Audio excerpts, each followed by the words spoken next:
Meanwhile, Governor Whitmer says the Delta variant won't return Michigan to statewide mask mandates or business closures. But the fact is, COVID is going to continue to limit us, and a lot of the responsibility to cope with that is falling to businesses. Our business editor, Rob Maloney, joins us with a look at how they're responding to that. Rod?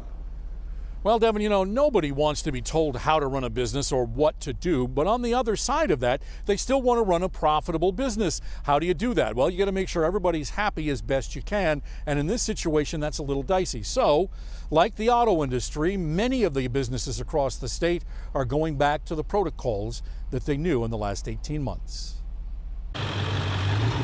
At the Southfield Star Deli, the COVID concerns here are as big as the traditional sandwiches they serve.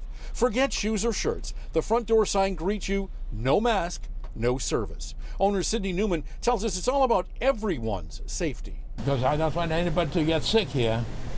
Because God forbid if somebody gets sick, we have problems. And it's likely a trend we're going to see cropping up in the days ahead. I think they're tired. Justin Winslow of the Michigan Restaurant and Lodging Association represents beleaguered business owners and agrees that masks are on the comeback. Still, not everyone does. Alpena doesn't think about this the same way as Ann Arbor does. And there are a lot of examples that fit that description. So locals quickly adapting to the needs of the community is probably the better way to go. Wendy Block of the Michigan. You need to make the decision that's best for your workplace, recognizing that you do have this general duty to provide a safe and hazard-free workplace to all employees. And customers.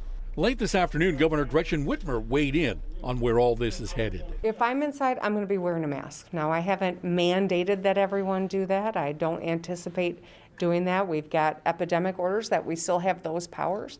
The Department of Health and Human Services is watching the science.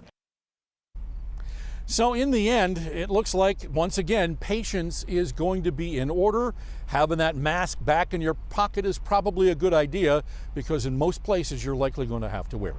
Devin, back to you. The governor had a few other things to say, though, about mask wearing, didn't she?